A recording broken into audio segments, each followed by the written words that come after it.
Welcome back to another episode of the Modern Multifamily Podcast. I'm your host, Mike Wolber, and I was very lucky to sit down with Delany Duke and Mark Jennings from Landmark Properties live and in person at the Multifamily Social Media Summit. A couple cool things about this conversation. Delany and Mark were speakers at the conference, so I was able to get a front row seat to some of the things they talked about, including short form video and ChatGPT. We were also able to talk through some of the parallels between student housing and multifamily, and specifically, we got into some of the expectations that this emerging generation of Gen Z has as it relates to consuming marketing and content at scale. This conversation also had some fun because we were fortunate to be recording in person, which does make for a more fun and fast-paced discussion, and I truly hope you enjoy. Let's get into it. Delany and Mark, we're live from Multifamily Social Media Summit. Thank you for joining me. Thanks for having us. I'm so happy to be here. Mark, let's start with you. Would love to hear your name, who you are, what you do, and how you found the role that you're in today at Landmark. Yeah. So I started my career in student housing when I was in college, and I worked for a different property management company as a community ambassador. And from there, I got poached to Landmark from my old boss, and I moved up from leasing and marketing manager to an associate community manager, and then into social media specialist role. And it's pretty much thanks to Delany because we knew each other before in my first role. And so we got to know each other, and she kind of helped me on social media while she was working on site with us. And yeah, that's how I got there. I love it. Delany, what about you? So I have a fun start with student housing. I lived at the property that I ended up working at, and I actually found the property from a social media ad. It was a new development, so I signed my lease. The office energy was electric, and I was like, man, I want to work here. So I quit my lifeguarding job and got hired on part-time, stayed with Landmark after college, worked mainly in new development. So that was where I really got my knack for social media and digital marketing, because there's just so much required to really build the vision and the vibe of the community from a social media standpoint, since you don't have a product. And then fast forward to today, I'm our director of digital services and oversee Mark and then our marketing data analyst, Hannah. And we pretty much facilitate all things digital and social media at Landmark. What is the scope or like end-to-end on digital services? I feel like digital services could be perceived as being ambiguous. Yes. So I would say the only things we don't do in-house are website and like Google advertising. Those things we typically outsource to a vendor. But paid social media, organic social media, email marketing, pretty much all of those things are done in-house. And then we consult like with our website and paid teams pretty much on a weekly basis. So 90 properties, it's a lot. It definitely keeps us busy. Yeah. Am I missing anything? No, I think that's... And are you two actually in Meta, like running the actual ads? Yeah. Oh, yeah.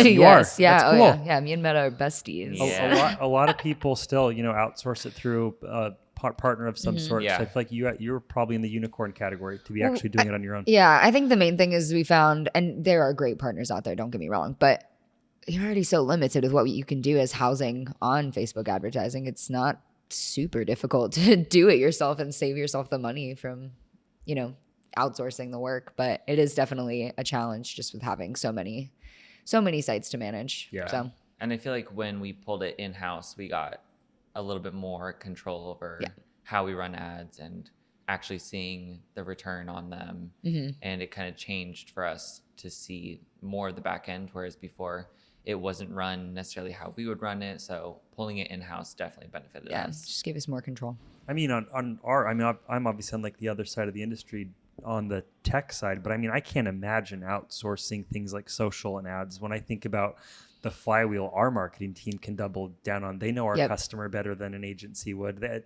So I mean, like not non-love to people that are on that side, but I see the value in a massive way. Definitely. Yeah. It's fun too. I mean, I think it's fun to work with our site teams on what we think is going to work and then seeing whether it does or not. And you just being able to like really like kind of do the consulting work directly with our site teams, because it's not one size fits all. Obviously, with having 90 properties, different markets need different attention. So yeah, for sure. Well, hey, let's look back at yesterday. You both led a workshop, and I want to like touch on that a bit, and I think we're going to probably go some spots from there. The workshop, I think, was called How Your Brand Can Break Through on Today's Hottest Short Form Video Platforms. Rumor has it you talked through Reels, Chat GPT, the how-to. You got kind of brass tacks. I'd love to hear how the session go, what you talk about, and then I'll probably take us away from that once we get into it. Yeah, definitely. So we chose the topic. Actually, Luba asked me last year. She was like, it'd be so cool to do a demo here. And so we were like, all right, let's run with that. Let's do a demo. But I think the topic is, and obviously we'll kind of talk through this, but it's a hot topic right now. Short form video, it's not going anywhere. And especially with Gen Z starting to move, they're 25 now. They're starting to move into multifamily. So I think now's the time, for everyone to understand short form and understand that it's not so complicated to put it into your strategy. We literally filmed a TikTok and edited it during our presentation. On stage. Stage. So yeah, we kind of broke the platforms down. I think I'm a little bit of a everything but TikTok hater. So I don't know if that was portrayed some in our presentation, but we shot everyone straight. Like, we want to let everyone know, like, there are other platforms that exist that are not TikTok, but the trends are set by TikTok. Like, if you are not, you don't need to be actively like posting and using TikTok in that way, but you need to be on the platform to know what's going on in short form video. So I think we gave the lowdown on that. And real quick, are examples there of like at least knowing what's happening, things like the latest like songs and like short dance trends and just like the stuff that tends to go quite viral quite quick? Is that what you mean by that? Yeah, so it's that aspect, but it's also, it goes as far as like the sounds and the effects themselves, because everything does stem from TikTok. I was actually talking to someone last night that was like, hey, I made a reel recently and I found that the sound got stripped off of it. So now there's no sound on it. And I was like, yeah, because it's original sound, because it was somebody repurposing a TikTok and using a copywritten sound that is not approved on Instagram. Instagram got wind of it and that sound is now removed. So you're seeing a lot of that on the platform. And I think it'll be interesting to see what happens if the TikTok ban goes through, because I think Instagram's going to have to really work on building out their audio and effect library to be as robust as TikTok. But right now they're running the market on that. Like, it's kind of their world and everyone else is just living in it. So that's cool. Mark, from your take, have you, being newer to Landmark than Delany, have you seen any like resistance in the business to like saying yes to some of these platforms or adopting things that are maybe a little bit harder to measure? Something as marketers we tend to kind of get pushback on from like the top. Like, what's your take been in terms of short form or kind of like doubling down on some of these things in your business? Yeah, I would say, for us at Landmark specifically, like we have the freedom to kind of just like play with what we want to. And so when I initiated TikTok, when I got this role, I basically was like, this is something we've got to do. Some of our sites were on there, some of them weren't. And so it was not so much of can we, it was when will we? And so for that, there's not much pushback, but our team sometimes, I know that it's very hard to do short form video and it's very tiring as well. There's a lot that goes into it. And if you want to do it well, there's production, there's sometimes scripts, and there's sometimes dances you have to learn. So I know that there's a lot of that involved, and there has been some pushback with that and adding more platforms. And, we have to be on Reels, we have to be on TikTok, and we have to use these platforms. But I think once we're seeing teams and seeing profiles that get thousands of followers, or they get a view count of like 100,000, they kind of feel bought into that platform. And so it changes their mind from, oh, I have to do this, to, wow, if I do this, I get a return and I see my work is going viral or getting a lot of attention. So I think it helps. Can you dispel a thing I've heard might be a myth that might not be? Does pre-scheduling negatively impact your reach on social? I don't believe so. I don't think so. I think so. If you're scheduling through the platform, which that is offered now on Instagram, I don't know that that's offered on TikTok. I don't think that it is. No, you can't schedule on TikTok, but you can on desktop. Oh. You go to That's TikTok, so weird. TikTok.com. I do it for my podcast. You go to TikTok.com on the desktop. You can, but you still can on the app. Learn something new every day. I do think scheduling in platform is fine. I have heard that using outside tools can mess with the algorithm. So that's not to say, like, it's understandable. Like we personally don't use a scheduler anymore because we just weren't seeing that our teams wanted to use it. They would prefer prefer to post in the platform. But I mean, there's cases where you're going to need a scheduler, and that's going to make sense. And that I think you have to sacrifice the reach that you'll get. But if you can post in platform, that's obviously what I would recommend. Okay. You've mentioned Gen Z more than twice, so I'm going to bring up Gen Z. I just pulled up a stat. This might not be true. 28% of renter applicants in 2021 were Gen Z. Yeah, sounds right. Okay. So Gen Z certainly shops differently than baby boomers, who is only 10% of that applicant pool. Mm-hmm. And Mark, I believe you are a Gen Z. I am the dreaded Gen Z. And I'm here for it, man. I'm a millennial and I'm here for that one too. And I guess just like a big old question, like what does it look like to think about marketing to this like emerging massive pool of applicants who consume different, shop different, are way less patient, are living everywhere, but probably here a lot. Like, what does that look like? We did another presentation on the invisible renter's journey. And I think that's really important to understand what this generation is doing and knowing that behind the scenes, they're doing all their research. They're looking at social media. They're looking at your website. They're going to do all of their research beforehand before ever reaching out to you. So you have to understand that if you have a strong presence and your website is up to date and everything, while they're doing these things in the background, you're still on their mind, but they're not going to reach out until they've made that decision for sure. And so for Gen Z, I think you have to kind of put out the things that they care about, the environment, where they're living, in their community that they're going to be in. Your social stances are very important to them. So having those things front and center for them is really important. But yeah, that invisible renter's journey is something that you can't deny, especially with Gen Z. Shout out G5 for that phrasing. They literally gave us a presentation using that terminology, so we ended up kind of using it internally now to our site teams. So need to give them the credit. That's good. I mean, is there like a mindset change that your business has to like step into to think about that? Because in my world, I work for our CEO, obsessed with measurement. If it doesn't have like a window horizon of attribution, it's hard to get someone to like default to saying yes to it. Long term, you can change their mind because you can show them the thing, whether it's revenue or pipeline or whatever. But changing minds to think differently about marketing is a humongous challenge that we're all going to experience in the coming years. So you're running the show. Like, what does that look like, Delany? I think if we got one good thing out of the pandemic is I do think that every company now is more convinced by what your online presence can do for you because of the fact that everyone had to switch to shopping and doing everything online for such a like pretty decent period of time. So I think for us now, I mean, like, I think we have the buy-in from especially because we, we're not just primarily student housing anymore, but with the majority of our target demographic being student and our properties being student, I mean, it's pivotal for us because Gen Z, they're doing all of their shopping online. They're shopping social media platforms more now than they're actually shopping on Google. If they want to look something up, like if they want information, they're going to get it from TikTok. They're going to get it from Instagram.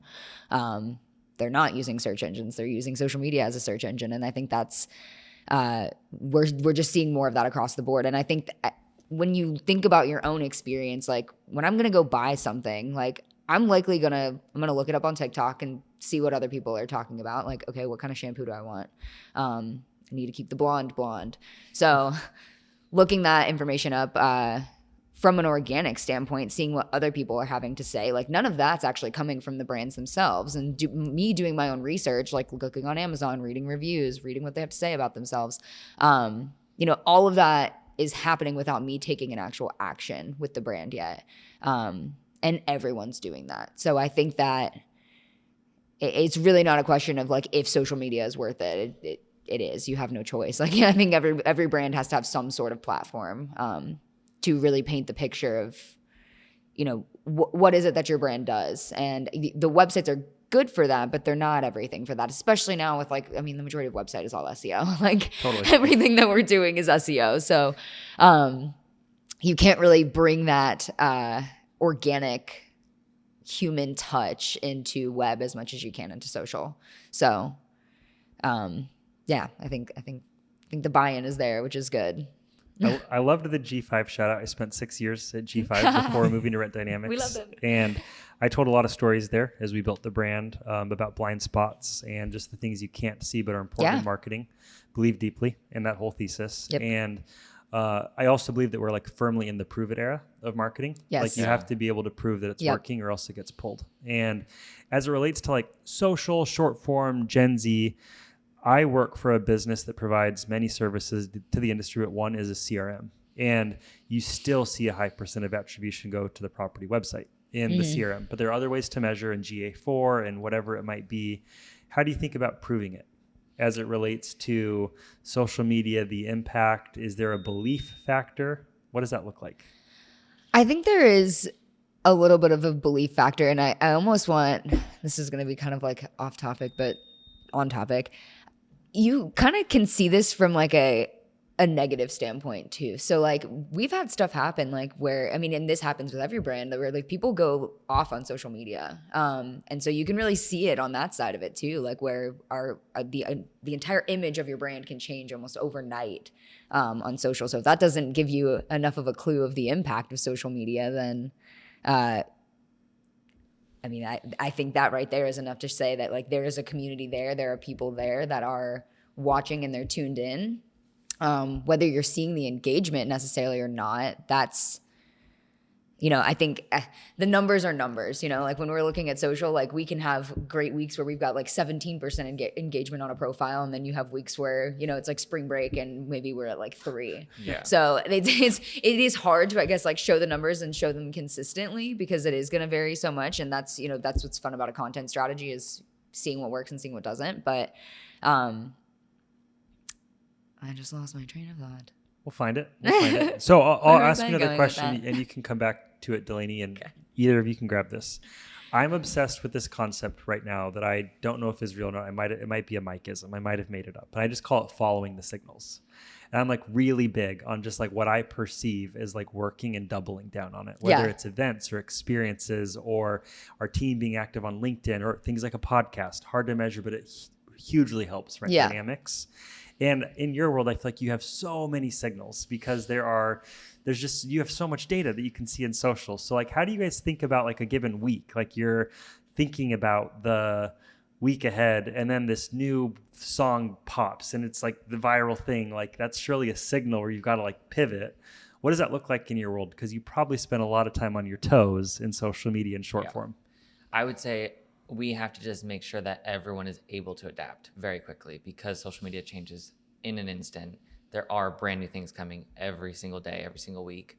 And I think what we do and what I do specifically is I look at their social media accounts and I say, these are really high performers. So let's keep on that because that's what people want. That's what people are looking at and liking and commenting. And then I think the other aspect is we like to encourage trend following, but not exclusively trend following. So jump on the trends when they seem fit, when you can relate them to your brand, but don't only do that. Because if you're only following trends, then you won't be seen as like an individual. You'll be seen as a trend account, and those don't really exist anymore.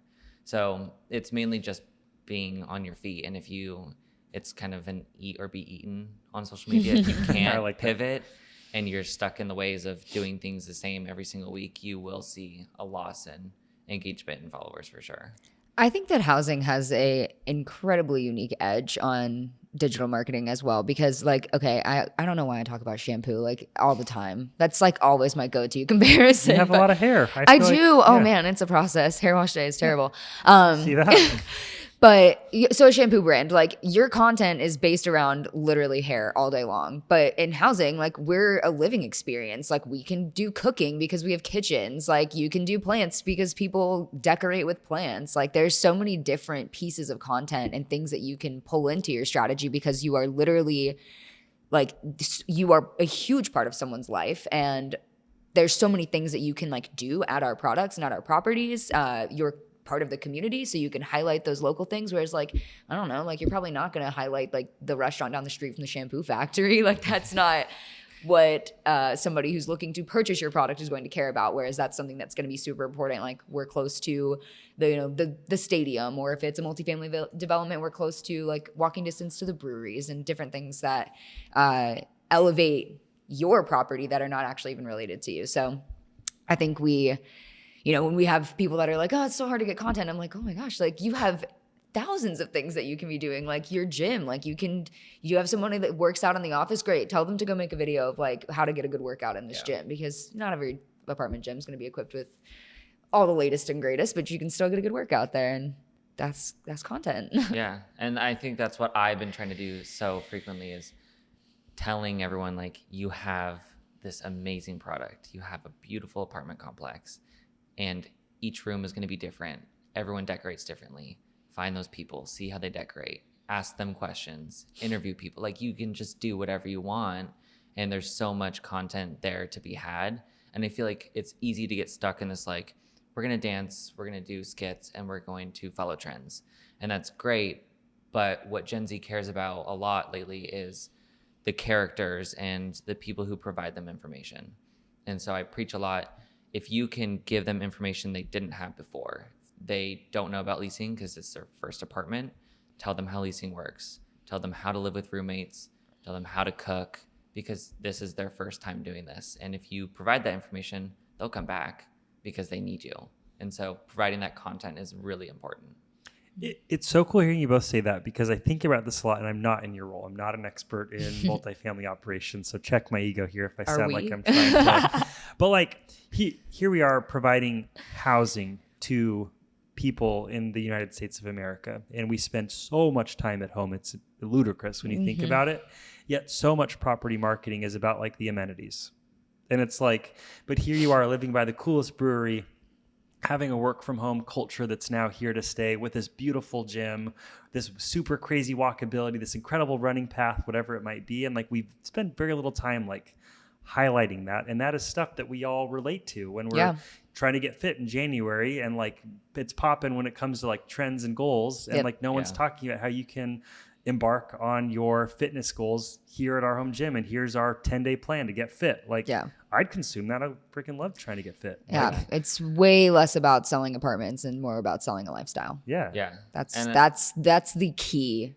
That's how you convert on social. Yeah. Sell them what their lifestyle is going to look like. And I always tell them it's less about the dollar amount, and it's less about the marketing traditionally, and it's more about that lifestyle. And you have to paint the picture of what you could look like or live like if you come and live here. If you take one thing away from this podcast today, it is that Gen Z does not care about your marketing goals. They don't care.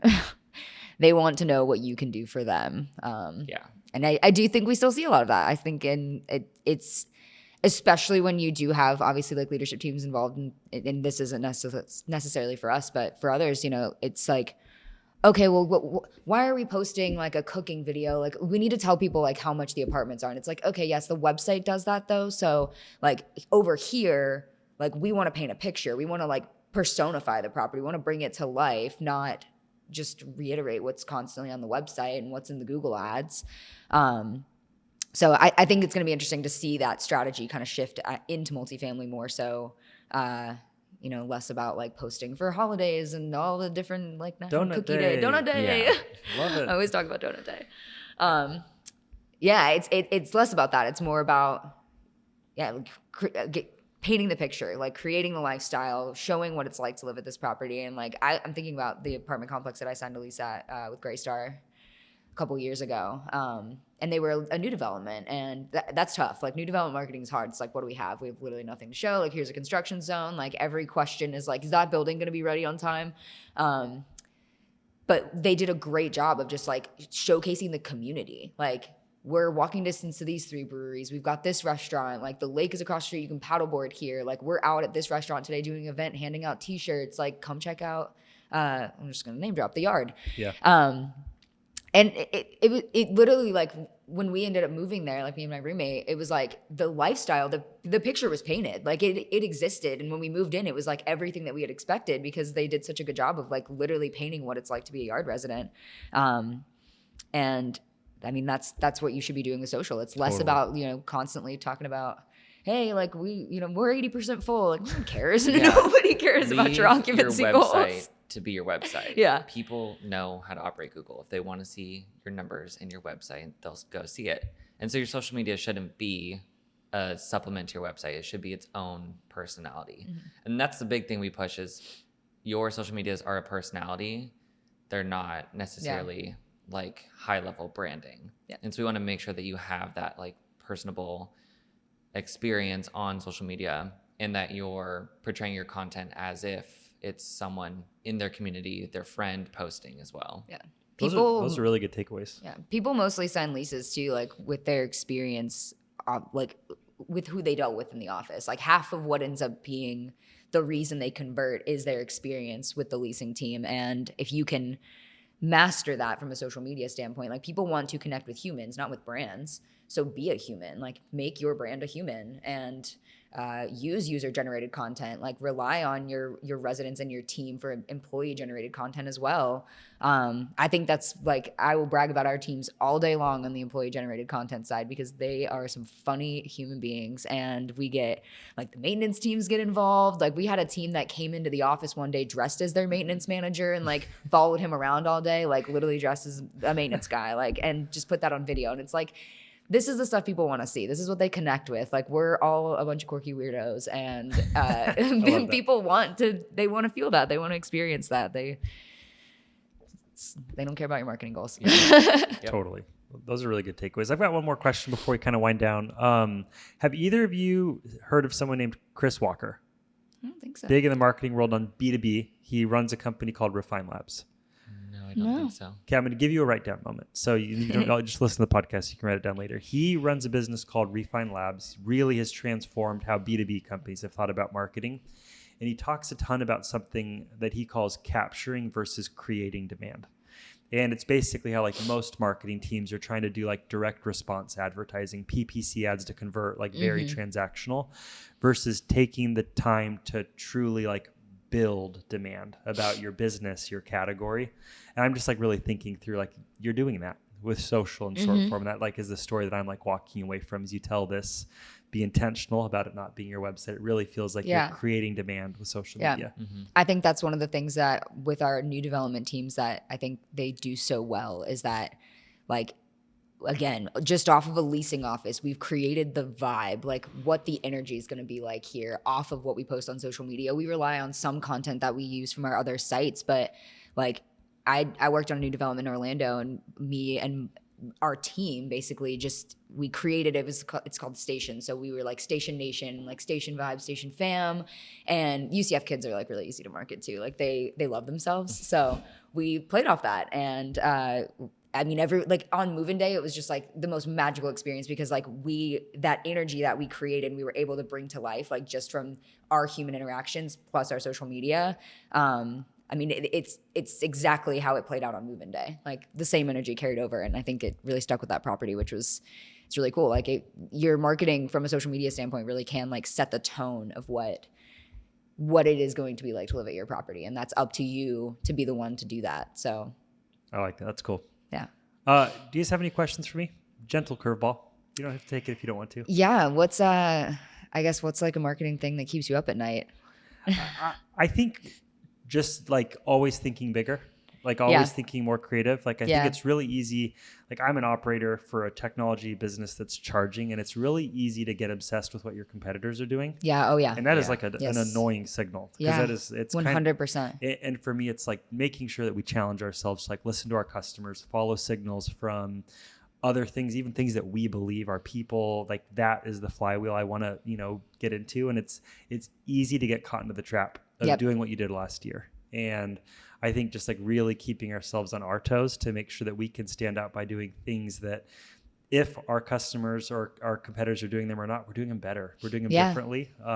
Things like this. And so I think that's probably what it is. Are we doing enough? Are we standing out? Are we doing it correctly? I have massive imposter syndrome every time I click post on LinkedIn. Mood. And, Same. But I'd say that's like a big one for me. Nice. Mark, do you have a question for me, man? I don't. Not even about Salem or Silverton? Boo. No. Okay, green lights. Well, hey, you guys were fun today, and I appreciate you tuning in, and we'll see you guys next time. Awesome. Thanks for having us. Thank you.